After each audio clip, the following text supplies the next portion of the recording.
Boa noite. Boa noite. Imigrantes em São Paulo começam a se cadastrar para receber benefícios como Bolsa Família. Dólar tem maior alta em 9 anos e fecha o dia acima de 2,60. Ministro-chefe da Controladoria Geral da União pede demissão. Escultura no Parque do Ibirapuera presta homenagem às vítimas da ditadura. Pelé tem melhora e hospital afirma que ele terá alta amanhã. Palco de Natal inaugurado na Avenida Paulista encanta adultos e crianças.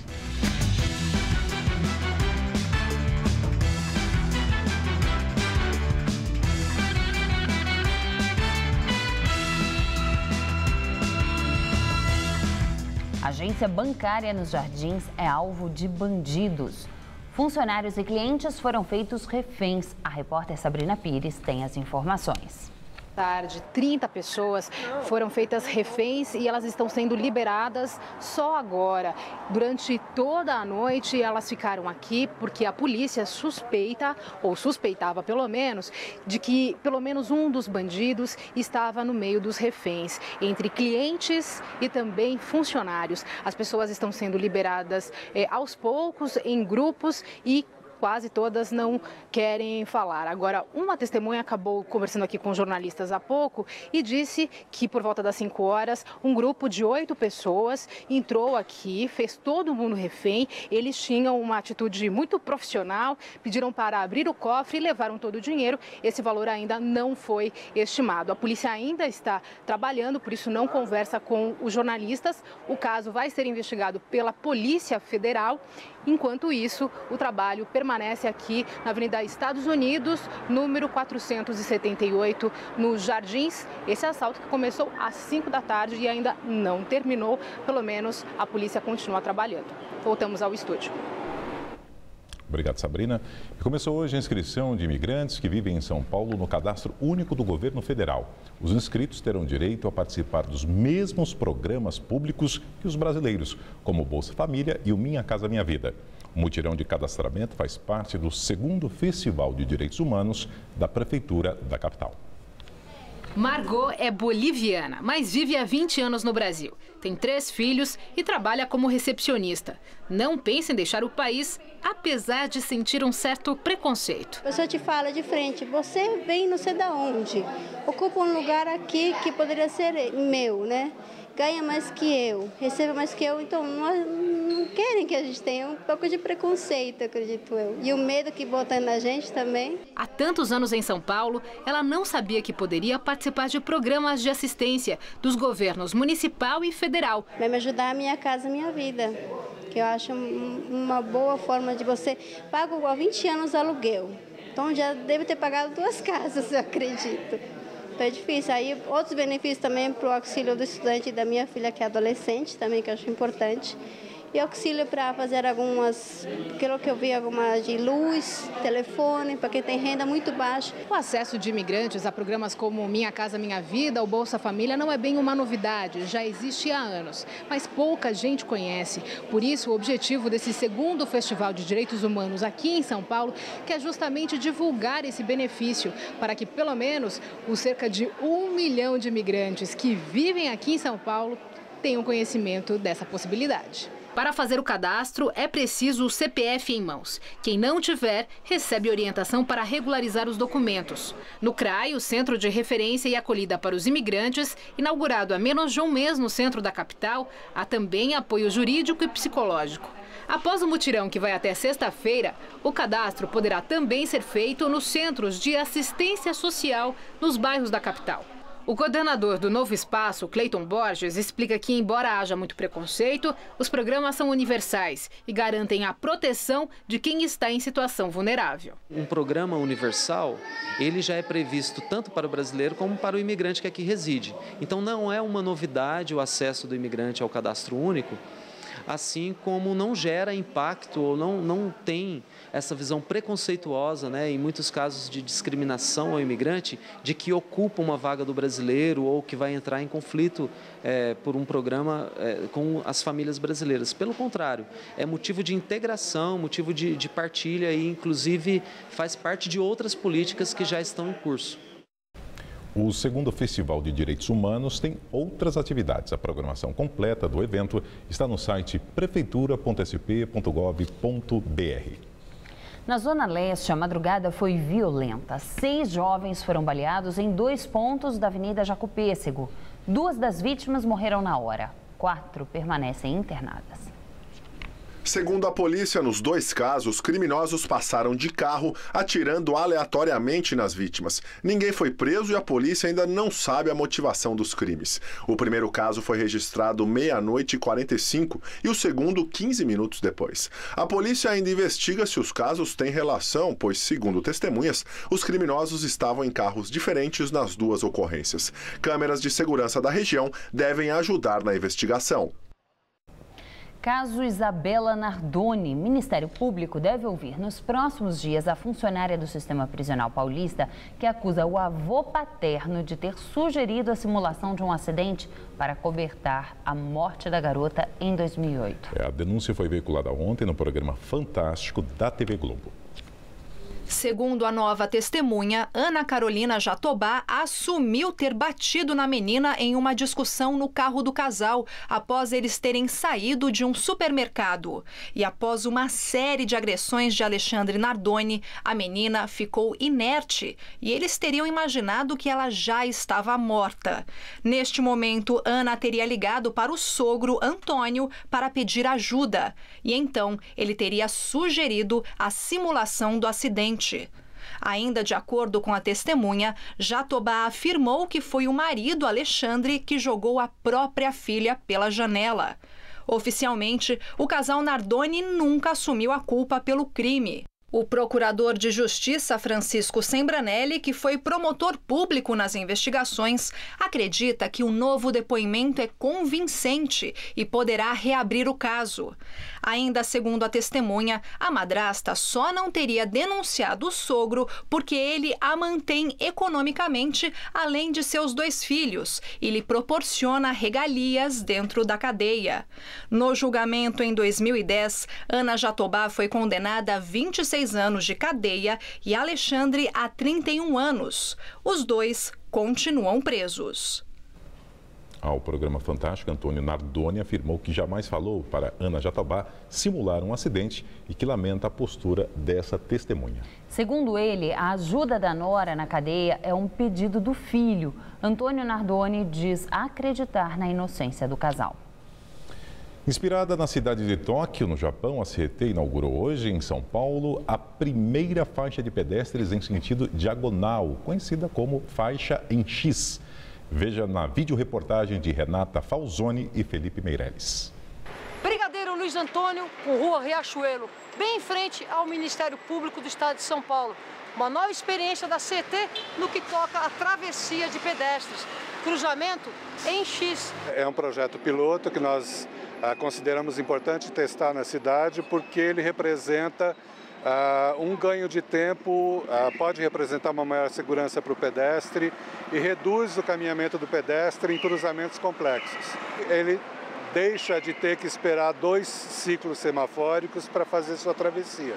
Segundo dados, somente na hora do almoço são 1.700 pedestres por hora aqui neste cruzamento. Mesmo assim, o tempo para quem vai a pé é de 20 segundos contra 1 minuto e meio para quem vem de carro. Eu gostei, achei bem bolado, né?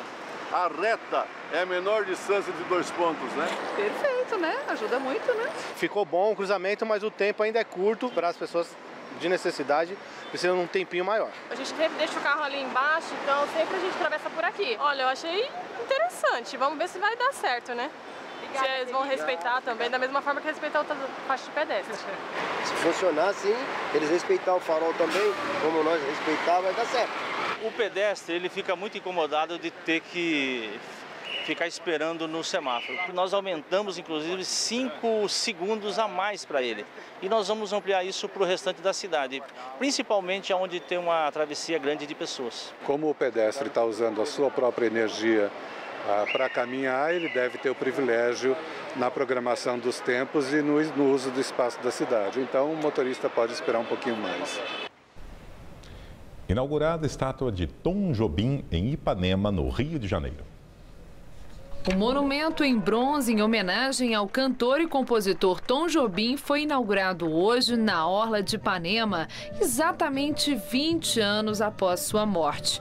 Familiares, amigos e admiradores do músico estiveram presentes ao evento. A obra mostra um Tom jovem caminhando em direção ao Leblon com um violão no ombro. A escultora Cristina Mota disse que se baseou em uma foto em que Tom estava com Vinícius de Moraes. Eu fiz uma pesquisa e, como ele vinha para Ipanema, eu achei que podia, dei com ele e o Vinícius andando no Cerrado na inauguração de Brasília, que é uma foto até conhecida. E uma boa notícia, melhora o estado de saúde de Pelé, que tem alta hospitalar programada para amanhã de manhã. Segundo o boletim médico divulgado pelo hospital israelita Albert Einstein agora à noite, o ex-jogador de 74 anos tem boa recuperação e não apresenta mais sinais de infecção. Pelé está internado desde o dia 24 de novembro devido a uma infecção urinária. No dia 12, ele foi internado e precisou ser operado para retirar cálculos renais. Pelé deverá atender à imprensa em uma entrevista coletiva amanhã, por volta de meio-dia. Sem chuvas fortes em dezembro, o volume de água do sistema Cantareira continua em queda e está abaixo de 8%. No último mês do ano, as represas do Cantareira receberam chuva apenas em 2 dias, porém sem intensidade. Nesta segunda-feira, opera pela primeira vez com índice abaixo dos 8% após ter começado em novembro a usar a segunda cota do volume morto. Hoje, o nível do reservatório é de 7,8%. Ontem era de 8%. O mesmo acontece no sistema Alto Tietê, que opera com índices críticos. Nesta segunda, o nível é de apenas 4,7%. Já o Guarapiranga tem 31,8%.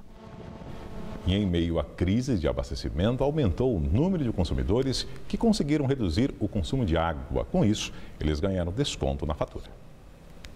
Segundo a Sabesp, em novembro, 53% dos clientes na Grande São Paulo diminuíram em 20% ou mais o gasto de água.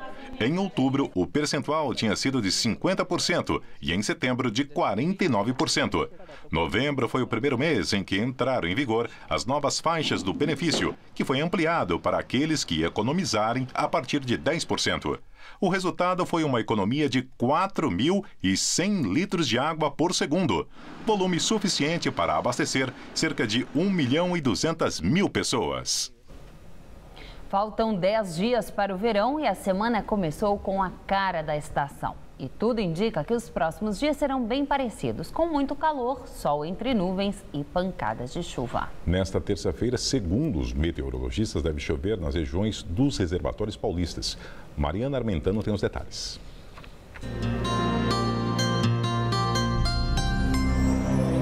O calorão vai diminuir um pouco amanhã, mas ainda fica bem abafado. Com esse ar mais quente e úmido, há expectativa de chuva forte em todas as regiões, inclusive sobre as represas. No norte e oeste paulistas, chove a qualquer hora. Mesmo assim, vai fazer 32 graus em Presidente Bernardes e em Votuporanga e 31 graus na cidade de Araraquara. Já nas faixas sul e leste, o dia até começa com sol, mas chove a partir da tarde. No litoral amanhã, calorão de 32 graus. Vamos agora ver as temperaturas para a capital? Nessa madrugada, mínima de 20, mas durante a tarde a máxima chega aos 28. Na quarta, a chuva continua e a máxima não passa dos 26. Já na quinta-feira, uma frente fria tende a reforçar as áreas de chuva e esquenta. A máxima prevista é de 30 graus. Tufão nas Filipinas deixa mais de 20 mortos. 1 milhão de pessoas foram retiradas de área de risco. O tufão Ugapit atingiu várias ilhas das Filipinas antes de enfraquecer e se transformar em tempestade tropical. Muitas pessoas morreram afogadas em Samar Ocidental, primeiro local atingido pelo tufão na noite de sábado. O governo retirou mais de 1 milhão de pessoas de áreas de risco para tentar evitar a repetição da tragédia provocada por um tufão no ano passado, que deixou mais de 7 mil mortos e desaparecidos. A Cruz Vermelha contabiliza cerca de 1.000 casas destruídas. A tempestade segue devagar para a capital, Manila. Incêndio em prédio em construção no centro de Los Angeles, na Califórnia, provoca fechamento de vias expressas. A visão do incêndio assustadora fez com que os motoristas tentassem escapar de ré. As vias expressas ficaram fechadas por várias horas. O incêndio começou durante a madrugada. A construção teria 7 andares de apartamentos e ocupava um quarteirão inteiro. Cerca de 250 bombeiros foram acionados. Partes da estrutura do prédio caíram sobre a via. O fogo era tão intenso que janelas de prédios vizinhos estouraram e sinais de trânsito das vias expressas chegaram a derreter. Não há registro de vítimas. As causas do incêndio ainda não são conhecidas. Os bombeiros combateram 2 outros incêndios em Los Angeles hoje, mas não se sabe se eles estariam relacionados. Ministro-chefe da Controladoria Geral da União, Jorge Hage, informou que entregou à presidente Dilma Rousseff carta de demissão do cargo. Segundo o ministro, o documento foi feito no início de novembro. Responsável pelo combate à corrupção na administração federal, Hage é um dos remanescentes do governo do ex-presidente Lula. Ele foi nomeado para a chefia da CGU em junho de 2006. Em discurso hoje, Jorge Hage lembrou que em 2014 houve um grande corte orçamentário na CGU. O ministro afirma que é preciso elevar o nível de investimentos no Estado em órgãos de controle e combate à corrupção. O governo federal informou que não irá se manifestar sobre a demissão de Jorge Hage. E em tempos de protestos que pedem a volta do regime militar, pesquisa Datafolha aponta que a democracia é considerada o melhor regime para 66% dos brasileiros. O índice foi registrado entre os dias 2 e 3 de dezembro e é o maior índice de satisfação com o atual modelo desde 1989, quando a pesquisa começou a ser feita. Já 15% dos entrevistados afirmaram que não se importam se o regime é uma democracia ou uma ditadura. E 12% afirmaram que, em algumas circunstâncias, é melhor um regime ditatorial que democrático. 7% da amostra não souberam responder às perguntas. O levantamento entrevistou 2.896 pessoas em 173 municípios. A margem de erro é de 2 pontos percentuais para mais ou para menos. Inaugurado hoje em São Paulo, monumento em homenagem aos mortos e desaparecidos do regime militar. A obra fica no Parque do Ibirapuera. Membros da Comissão Nacional da Verdade, da Secretaria de Direitos Humanos e familiares de mortos e desaparecidos políticos do período da ditadura militar se reuniram nesta tarde para a inauguração do monumento. A obra é do arquiteto Ricardo Otaki. A ministra-chefe da Secretaria Especial de Direitos Humanos da Presidência aproveitou o discurso para criticar as últimas manifestações a favor da volta da ditadura militar. Infelizmente, na sociedade brasileira, nós temos as pessoas que advogam e defendem o autoritarismo, o comando rígido, centralizado, sem as liberdades democráticas. A fala do prefeito de São Paulo foi interrompida por manifestantes do Parque dos Búfalos, na Zona Sul, que protestam contra a construção de um conjunto habitacional na área de Mananciais. Depois de amanhã, nós vamos estar juntos no Céu Alvarenga para discutir com a comunidade, não só com vocês dois, o problema do meio ambiente e da moradia. Fernando Haddad foi quem descerrou as placas brancas que trazem os nomes das 436 pessoas que lutaram pela democracia. Há um gesto importante de lembrar o que aconteceu num período recente, relativamente recente da história do Brasil, e afastar definitivamente qualquer possibilidade de que a nossa liberdade seja comprometida. A inauguração do monumento também marca a abertura oficial do 2º Festival de Direitos Humanos Cidadania nas Ruas, que acontece até o dia 12 de dezembro aqui em São Paulo. E os familiares dos homenageados que estiveram aqui no evento também puderam levar para casa um outro tipo de recordação. Uma página de folha vegetal foi anexada ao panfleto do monumento para receber o decalque dos nomes dos desaparecidos. Nomes que trazem à tona histórias de luta, tortura e repressão. Representa muito, representa um reconhecimento de que existiu uma resistência nesse país, foi legítima a resistência e que os mortos não foram em vão. E agora vamos ao comentário de política com Bob Fernandes. Na quarta-feira 3, o juiz Sérgio Moura, o da Operação Lava Jato, assinou uma decisão com 3.207 palavras, incluídos links para documentos. Um dos documentos, uma tabela apreendida com Alberto Youssef, delator no escândalo da Petrobras. Na tabela, uma lista que o juiz definiu como perturbadora. Perturbadora, a lista do doleiro com 750 obras de órgãos públicos e privados por todo o país. Obras para o governo federal, mas também para governos estaduais e prefeituras. Diz o juiz, essa tabela sugere que o esquema criminoso vai muito além da Petrobras. A tabela tem o nome das empreiteiras que estariam ligadas a 750 obras no Brasil, valor na casa do $500 milhão. São citados, por exemplo, aeroportos em Confins, em Minas, Manaus, portos em Pernambuco e Paraná, o Rodoanel e o metrô de São Paulo. Metrô esse do escândalo que acaba de ter 33 indiciados. Escândalo que, segundo o Ministério Público Estadual, tem custo projetado em 800 milhões. Na tabela, obras no setor de gás na Bahia, Paraíba, Sergipe e Ceará. E de saneamento em Goiás, Rio de Janeiro, Maranhão e Alagoas. Em relação aos delatores Youssef e Paulo Roberto, há um dilema a ser enfrentado. Crer e investigar o que de importante eles dizem e que com eles foi apreendido ou não. Revelador e significativo é crer na delação quando os crimes são federais e fazer de conta que não viu, não leu, não escutou quando há indício de crimes em governos estaduais e prefeituras. O mesmo quanto aos corruptores. As empreiteiras se aliaram à ladroagem apenas na Petrobras ou também nos governos estaduais e municipais, como indica a lista do Youssef, e até os tijolos sabem há décadas. Tais perguntas e a lista do Youssef causam profunda irritação nos que só se indignam a depender dos alvos. Mas se até os tijolos sabem, o Ministério Público não terá como não saber e investigar. Boa noite. Dólar fecha em alta e ultrapassa a barreira dos R$ 2,60. A moeda americana fechou o dia cotada a R$ 2,61, alta de 0,7%. Este é o maior valor desde 2005. Analistas afirmam que o mercado ainda aguarda mais detalhes sobre quais medidas a nova equipe econômica tomará para enfrentar a inflação alta e o crescimento baixo. Nos Estados Unidos, continuam as manifestações pela morte de negros desarmados por policiais brancos. Atos são marcados por vandalismo. O vandalismo e a violência tomaram as ruas de Berkeley, no norte da Califórnia.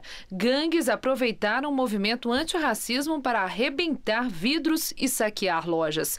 Grupos de manifestantes ocuparam 2 viadutos perto de São Francisco. A polícia agiu para liberar a passagem dos veículos e realizou várias prisões. Os manifestantes disseram que foram disparadas balas de borracha, mas a polícia confirma apenas que usou gás lacrimogênio. Em Nova York, o movimento é pacífico. Ativistas voltaram a caminhar pela grande estação central. Um grupo entrou na loja de departamento Macy's e se misturou a turistas que faziam compras, mas sempre de forma pacífica, em alguns momentos em total silêncio. Avião de pequeno porte cai em cima de casas nos Estados Unidos. 3 pessoas que estavam a bordo da aeronave morreram. Segundo a Agência Federal de Aviação Americana, o acidente aconteceu com um jato executivo fabricado pela Embraer. O avião tentava retornar ao aeroporto Montgomery Canter Park, que fica a pouco mais de 1 quilômetro de distância do local do acidente, na cidade de Gaithersburg. Testemunhas contam que a aeronave rodopiava no ar, como se estivesse fora de controle. Na queda, o avião atingiu 2 casas que pegaram fogo.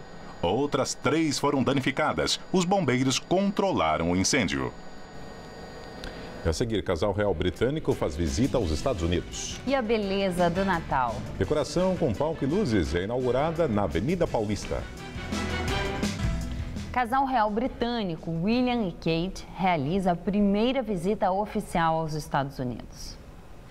O duque e a duquesa de Cambridge chegaram ontem a Nova York para a visita de 3 dias. Hoje, Kate foi ao bairro do Harlem para visitar um centro para o desenvolvimento infantil que oferece serviços de saúde e de educação para famílias em vizinhanças de alto risco.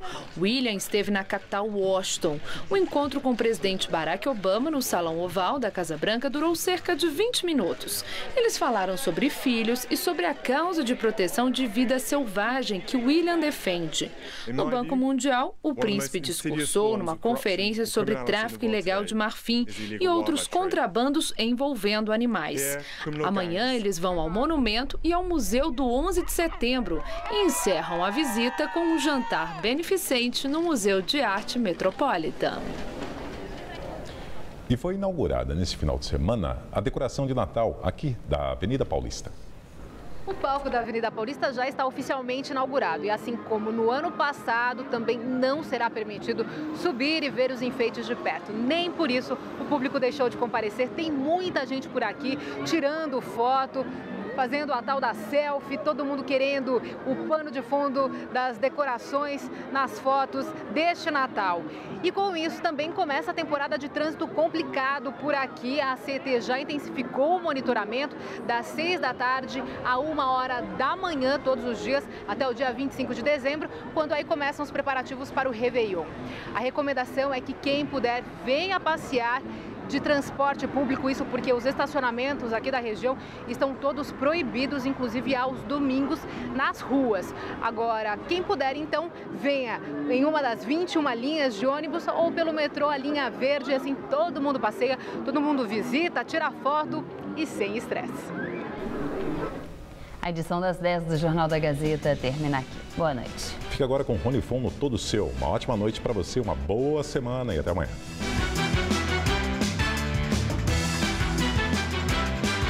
Logo mais 11h30 da noite em Amor Concreto. Confira uma atitude de amor pela cidade em pleno Minhocão.